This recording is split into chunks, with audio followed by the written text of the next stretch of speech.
Hola, estamos aquí de nuevo. Este video para abordar nuestro módulo sobre el feminismo negro, el Black Feminism, fundamentalmente en Estados Unidos. Voy a compartir pantalla también para que sea un poco más didáctico el asunto. Y bueno, decir que hay un contexto muy importante que me imagino que ya ustedes saben, pero no está más recordar.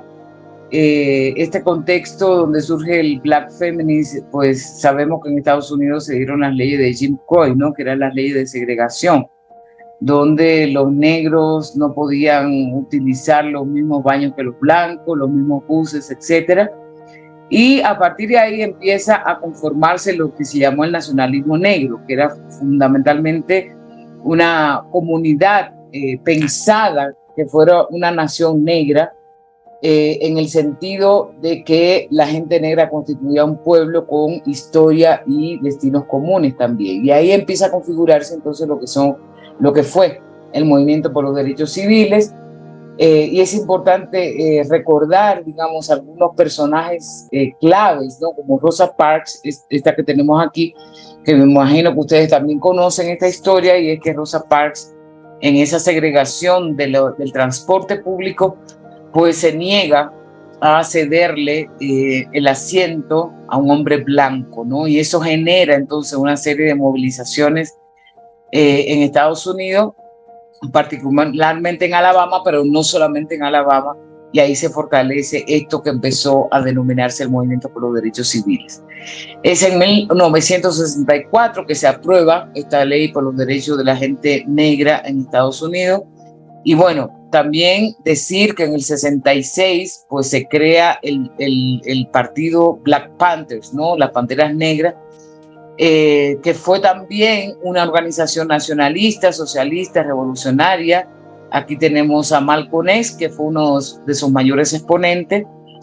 También el líder Martin Luther King, que fue importantísimo también en el movimiento por los derechos civiles, con una apuesta fundamentalmente pacifista, ¿no?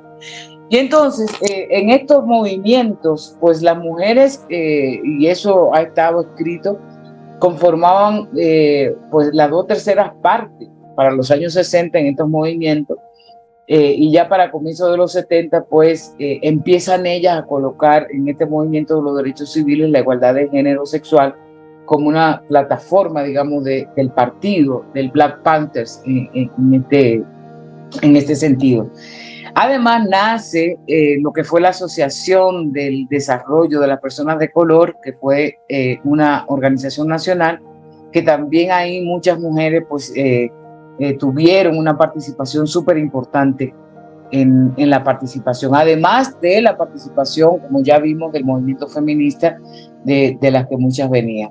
Decir, por ejemplo, que Angela Davis fue una de las que estuvo en el Partido de Panteras Negras, pues ella creó y propuso la Alianza Nacional contra la Represión Racista y Política, porque entendía que ese afrontar, digamos, la supremacía blanca en Estados Unidos tenía que implicar una coalición entre todos los partidos, todas las organizaciones que se crearon. Así que Angela Davis podemos decir que fue una de las pioneras también en lograr, digamos, hacer alianzas y coaliciones entre la gente negra de Estados Unidos, ¿no?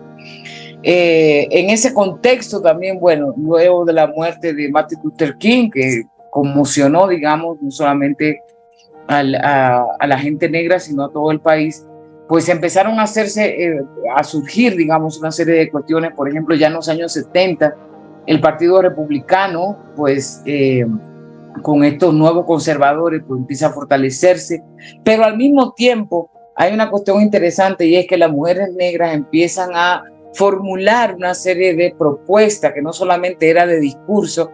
Por ejemplo, empezar a pensar un parentesco importante en la socialización colectiva de los hijos, esa resistencia cotidiana, ¿no?, frente a la opresión racial, sexual y social.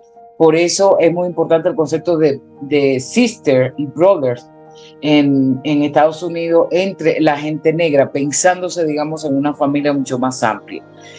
Y obviamente, pues como ya hemos dicho aquí, la respuesta que las mujeres tuvieron en relación al movimiento por los derechos civiles y al feminismo, que no pensaban en la experiencia de las mujeres afros, negras, ¿no? Fue fundamental para el nacimiento de lo que hoy se puede llamar el Black Feminism. Entonces, estos son algunos solamente elementos de contextos importantes. Ahora bien, yo quisiera poner aquí un antecedente clave, que es el discurso de Sojourner Truth, que fue una antigua esclava, que fue abolicionista y que además fue una activista también de los derechos de la mujer. Esta mujer en 1851, en una convención de los derechos de la mujer, hace un discurso que se le ha llamado históricamente ¿Acaso no soy una mujer? Y voy a leer solamente un parrafito de ese discurso. Ella decía: los caballeros dicen que las mujeres necesitan ayuda para subir a las carretas y para pasar sobre los charcos en la calle, que deben tener el mejor asiento en todas partes. Pero a mí nunca nadie me ha ayudado a subir a las carretas o a saltar charcos de lodo, ni se me ha cedido un asiento. ¿Y acaso no soy una mujer? Mírenme, miren mis brazos. He arado y sembrado y trabajado en los establos y ningún hombre lo hizo nunca mejor que yo. ¿Y acaso no soy una mujer? Puedo trabajar y comer tanto como un hombre si es que consigo alimento, y puedo aguantar un latigazo también. ¿Y acaso no soy una mujer? Esta pregunta de Sojourner Truth de alguna manera abre la posibilidad de pensar que la experiencia que estaban teniendo las mujeres blancas no eran igual a la de las mujeres negras, ¿no? Y esa pregunta, ¿acaso no soy una mujer?, empieza a cuestionar todo lo que viene después en torno a los feminismos y al movimiento de mujeres. Entonces podríamos decir que esta pregunta de Sojourner Truth es muy importante para un antecedente fundamental para lo que sería el Black Feminism después, ¿no? Aquí están las primeras organizaciones y primeras cuestiones, digamos, que podemos decir fueron el embrión fundamental. Por ejemplo, Queen Mother Moore fundó la Asociación Universal de las Mujeres Etíopes en el 57. Luego, en el Comité Coordinador Estudiantil No Violento también había muchas mujeres y una de sus líderes fue Ella Parker. Se fundó la Alianza de Mujeres del Tercer Mundo en el 68, también liderada por Frances Payne, una mujer negra. Toni Cade Bambara hizo la primera antología sobre mujeres negras que se llamó The Black Woman, una antología en el 70. En el 73 surge una de las organizaciones más grandes nacionales, que fue la Organización Feminista Negra Nacional, y fundada por varias de las pensadoras y activistas, ¿no? Kennedy, Wallace, bueno, varias de ellas. Estuvo en el 73 también la organización Black Woman organizada para la acción. En San Francisco surge el colectivo Río con Bají. En el 76 la Alianza Nacional de Feministas Negras. Luego también Michelle Wallace publica un texto muy importante que se llama Black Macho, cuestionando la lógica sexista de los hombres del movimiento por los derechos civiles. Luego Barbara Smith en el 81 y Audre Lorde crean la editorial Kitchen Table, que fue fundamentalmente para publicar digamos, escritos de mujeres de color. Bell Hooks también en el 81 publica No soy una mujer, a propósito de lo que estábamos diciendo de Sojourner Truth. Luego en el 81 también Cherry Moraga y Gloria Saldúa publican Puente en mi espalda, que es una antología muy importante sobre mujeres de color. También en el 81 Audre Lorde publica su autobiografía que se llama Sammy, y hay una compilación muy importante que se llamó Todas las mujeres son blancas, todos los hombres son negros y nosotras somos bravas o somos guerreras, ¿no? Que con Barbara Smith, Bell Scott y Gloria Hall fue una antología también muy importante. Y en el 83, pues Alice Walker publica un texto donde ella va definiendo lo que es el womanismo, lo que ya le expliqué en la primera grabación. Entonces, estas son como las primeras organizaciones que empiezan a formarse en Estados Unidos. Como yo les dije, quienes asumen propiamente el concepto de feminismo negro es la colectiva de Río con Bají, que duró desde el 74 hasta el 80, ¿no? y desarrollan una práctica política que fundamentalmente se van a las bases, ¿no? A lo que ellas consideraban las bases. Dos elementos importantes del río Combahí, lo que ellas definían, digamos, como una política de identidad que no es esencialista, y aquí Barbara Smith, una de sus fundadoras, lo dice, lo voy a leer. Dice, lo que queríamos decir con esto era una política que naciera de nuestra experiencia material objetiva como mujeres negras. Era una política que tomara todo en cuenta, en lugar de decir, deja fuera tu feminismo, tu género, tu orientación sexual. Lo que queríamos decir era una política que proviniera de nuestras diferentes identidades y que funcionara realmente para nosotras. Así pensaban ella lo que era la política de identidad, ¿no? Y además, una cosa importante era que el colectivo Río Combahí, como cuestionaban también esta lógica separatista del feminismo negro, ellas decían, es diferente la autonomía del separatismo. Dice Barbara Smith, la segunda contribución fundamental de la lucha feminista negra es el compromiso de armar coaliciones basadas en principios y no en el oportunismo, sino en la necesidad. Es decir, era la necesidad de combatir diferentes sistemas de opresión que permitía entonces la coalición importante que tenían estas compañeras afroamericaas, y obviamente para ellas la autonomía como mujeres negras también era importante. Y bueno, como ya les decíamos en el video anterior, pues aquí está de alguna manera como la declaración de Río Combahí, donde la misma Barbara Smith decía, el feminismo negro es un movimiento comprometido contra la opresión sexual, racial, económica y heterosexual, opuesto al imperialismo, al antisemitismo, a la opresión que viven las y los discapacitados físicos, ancianas, ancianos, jóvenes, y que al mismo tiempo cuestiona el militarismo y la destrucción nuclear inminente. O sea, es lo contrario a un movimiento estrecho. Efectivamente, el feminismo negro es un movimiento amplio que se propone fundamentalmente pues afrontar todas las opresiones, vengan de donde vengan, y le afecten a quien la afecte. Y yo creo que esa es una de las grandes ganancias de esta corriente feminista, que ha abierto las puertas, no solamente, insisto, a las feministas negras, afrodescendientes, sino al feminismo en general y a las prácticas políticas y a los proyectos políticos que realmente quieren hacer un cambio y una transformación social a nivel general. Y esta es una parte de la declaración que ya le leí en el primer video, donde ahí ellas, digamos, conforman ese feminismo negro para combatir las opresiones simultáneas y múltiples a las que se enfrentan pues todas las mujeres de color. Aquí tenemos a Angela Davis, que es una de las grandes pensadoras, ¿no? Angela Davis, que nació en Alabama, que todavía la tenemos viva, una filósofa, marxista, activista, afrodescendiente y profesora del Departamento de Historia de la Conciencia de la Universidad de California de Santa Cruz. Estas son de las obras más importantes de Angela Davis, las que más se conocen, por lo menos traducidas al español, es Mujeres, Raza y Clase, El legado del blues y el feminismo negro, y el tema de las prisiones, que es uno de los temas últimos que Angela Davis pues se ha dedicado en los últimos años. ¿Cuáles son, digamos, algunos aportes centrales de Angela Davis? Primero, lo de siempre, lo del feminismo negro, la imbricación entre clase, raza, sexo, ¿no? Ella analiza, por ejemplo, en Mujeres, Raza y Clase, cómo realmente se van desarrollando un tipo de feminidad para las afroamericanas muy distinta a la de las mujeres blancas, precisamente por los efectos de la esclavitud, ¿no?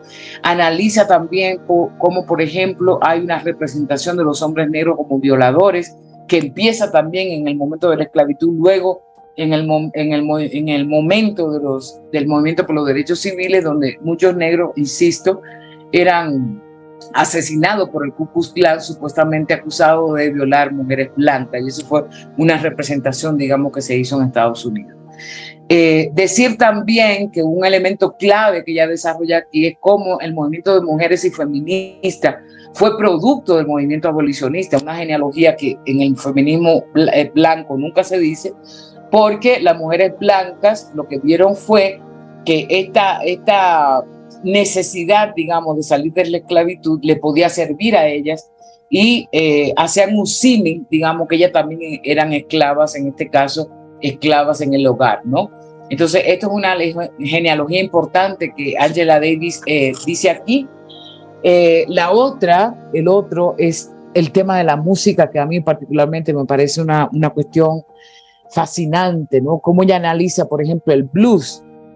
Y en el blues, con todas estas cantantes, Bessie Smith, Ella Fitzgerald, permitió, digamos, nuevas libertades para muchas mujeres y además establecer cierta autonomía de decisión entre sus cuerpos, entre su sexualidad. Y eso se puede ver, por ejemplo, en las letras de los blues, porque claro, siendo esclavizada, pues la mayoría de las esclavizadas no tenían autonomía sobre sus cuerpos y su sexualidad. Entonces ella analiza cómo el blues realmente era una expresión tangible de libertad que ya venían construyendo a partir de la abolición de la esclavitud. Y lo último es que yo creo que un aporte importante de Angela Davis es lo que ella llama el complejo industrial carcelario, donde ella relaciona directamente las instituciones de la esclavitud con el sistema penal actual en Estados Unidos. Dice lo siguiente: el complejo industrial carcelario consiste en una serie de relaciones entre cárceles, policía, empresas, medios y el gobierno. El complejo industrial carcelario es un fenómeno global con ramificaciones en África, Latinoamérica y Asia. Es decir, esto de llamar complejo es esa imbricación tan importante entre la lógica de la industria que explota a las personas que están en las cárceles y fundamentalmente gente negra que está en la cárcel. Ya sabemos por qué, no hay una relación entre el racismo estructural y la gente que está en la cárcel y los tratos que le dan ahí. Así que yo creo que este es un aporte súper importante de Angela Davis.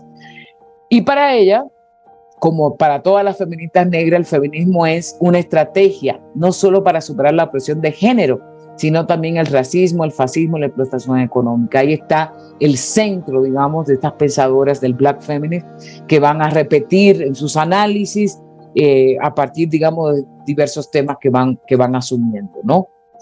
La otra que quería hablarle era de Audre Lorde, que nació en Nueva York y murió lamentablemente en el 92 de un cáncer de seno.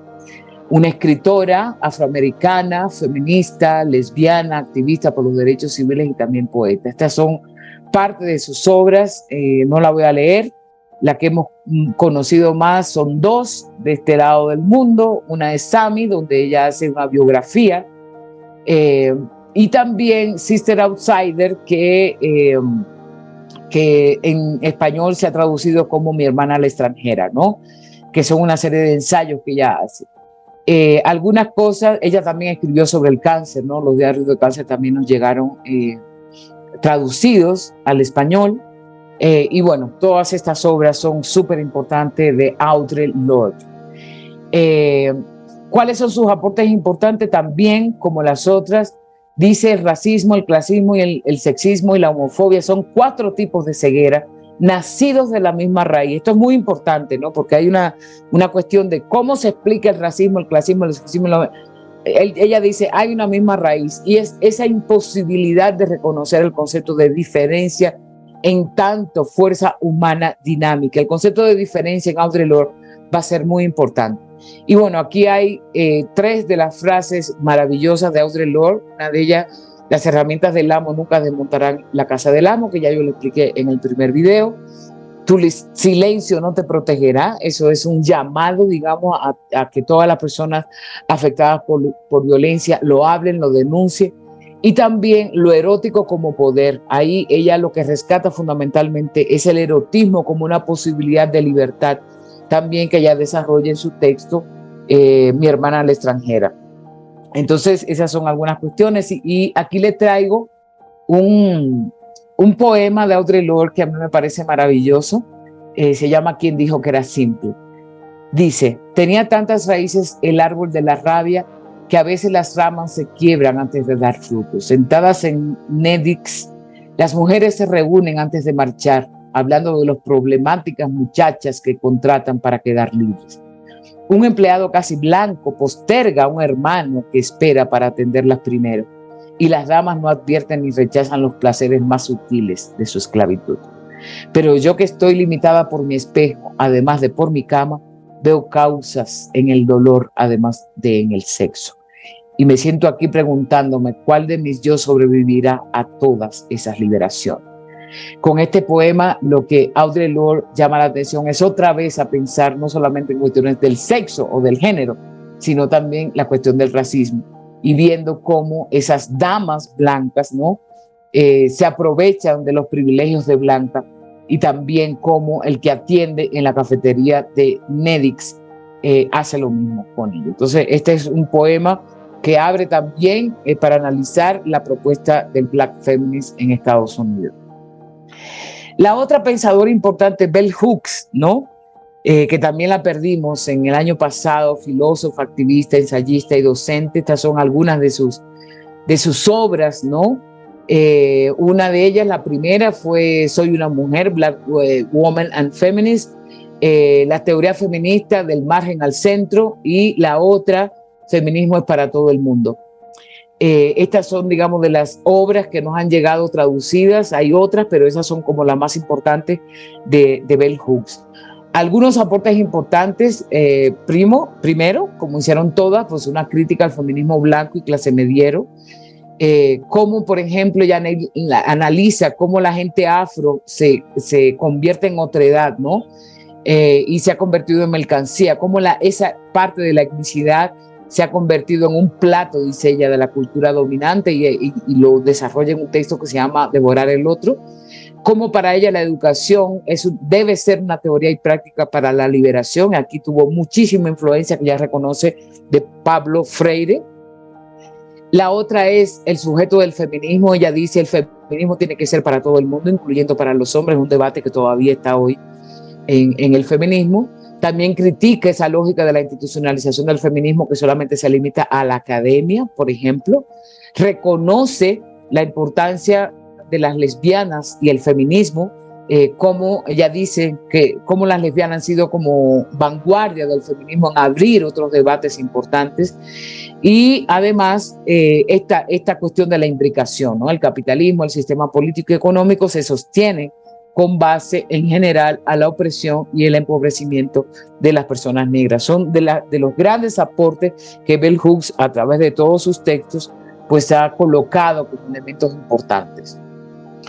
La otra es Patricia Hill Collins, socióloga, activista, profesora de la Universidad de Maryland.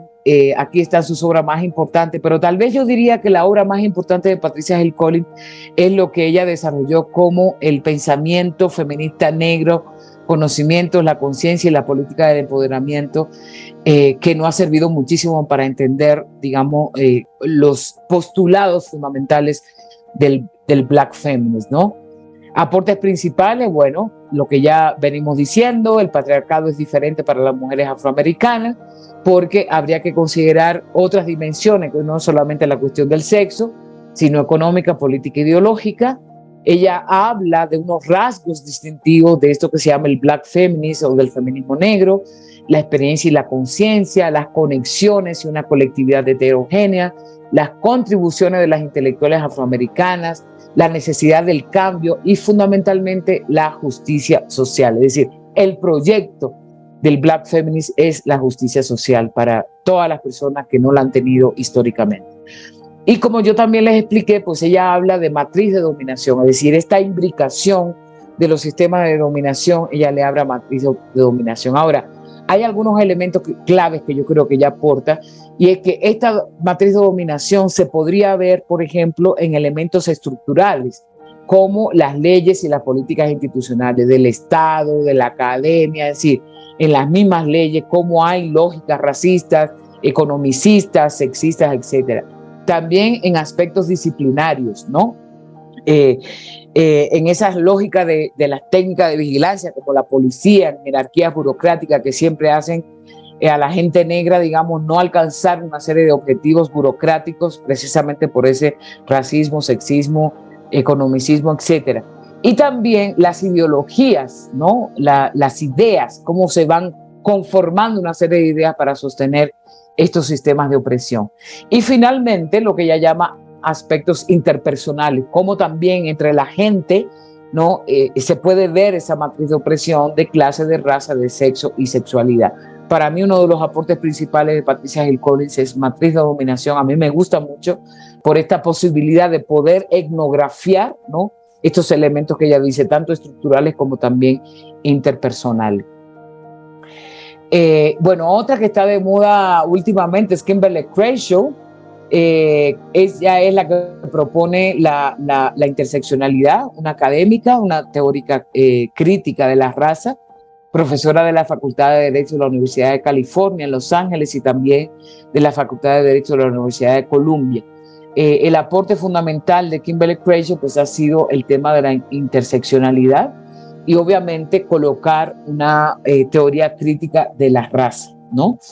Y es, digamos, una afroamericana muy importante en los últimos años, perteneciente también al Black Feminism.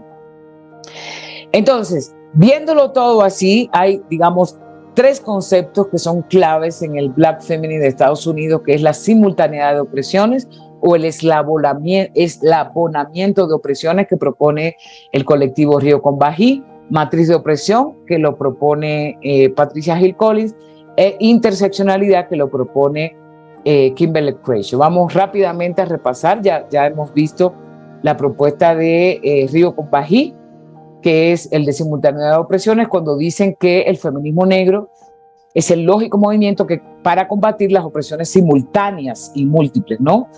Y ahí ellas dicen que su lucha es antirracista, antisexista y luego heterosexista, la opresión económica y, como dijo Barbara Smith, pues también frente al militarismo, frente al antisemitismo y frente a todas las lógicas de poder y de opresión. Entonces, este concepto simultaneidad de opresiones pues es clave para pensar cómo ellas, como activistas, digamos, pensaban su lucha, ¿no? La matriz de dominación, ya la acabamos de ver, de Patricia Hill Collins. Ella dice: la matriz de opresión es una interacción entre sexismo, racismo, homofobia, el colonialismo, el clasismo, donde se establecen un sistema jerárquico con múltiples opresiones. Y ya acabamos de ver cuáles son esos dominios de poder que están en esa matriz de opresión que Patricia Hill Collins ha denominado de esta manera, que son elementos estructurales como también elementos interpersonales. Y es lo que hace la experiencia de muchas afroamericanas, pero no solamente de afroamericanas. Esta matriz de dominación lo podemos también analizar en diferentes lugares, momentos, contextos y diferentes actores en el mundo entero. Y el concepto de interseccionalidad de Kimberly Crenshaw, pues ella lo definió algo así como el entrecruzamiento, ¿no?, de categorías de diferencias que se derivan del sexo y la raza. En un principio, es una percepción cruzada de categorías de diferencia, y su imagen, su analogía, su metáfora que ella utilizó son diferentes autopistas donde cada una representa una diferencia. Yo particularmente tengo problemas con esta categoría porque, en primer lugar, la interseccionalidad no se pregunta cómo surgieron las diferencias, ¿no?, de negra, de empobrecida, y es fundamentalmente por los sistemas de opresión, ¿no? La interseccionalidad reconoce las diferencias, puede describir una persona que tiene diferentes diferencias, ¿no? Por eso no da la posibilidad de hacer una complejidad como sí pasa con la matriz de dominación o sí pasa con la propuesta de simultaneidad de opresiones. Entonces, la interseccionalidad sirve, por supuesto que sirve, y es fundamentalmente para describir sistemas de opresión o experiencias de opresión que puede atacar a una mujer negra, por ser mujer, etcétera, pero no da, digamos, suficientes elementos para actos de resistencia, por ejemplo, ¿no? La interseccionalidad no deja ver eso. Y lo otro importante de la interseccionalidad es que nosotras no hablamos de diferencia, muchas feministas decoloniales antirracistas, hablamos fundamentalmente de la matriz de opresión, porque, insisto, tendría que preguntarnos qué es lo que construye la diferencia. Y la diferencia, pues la construyen los sistemas de dominación. Entonces, estas son algunos elementos. Lástima que este video solamente de 30 minutos porque es mucha cosa, pero bueno, en el foro espero que nos sigamos encontrando, que ustedes coloquen, digamos, las preguntas que consideren y también que participen, digamos, de las preguntas que estamos facilitando para complejizar pues esos análisis que estamos haciendo aquí. Así que muchas gracias y nos seguimos viendo. Hasta luego.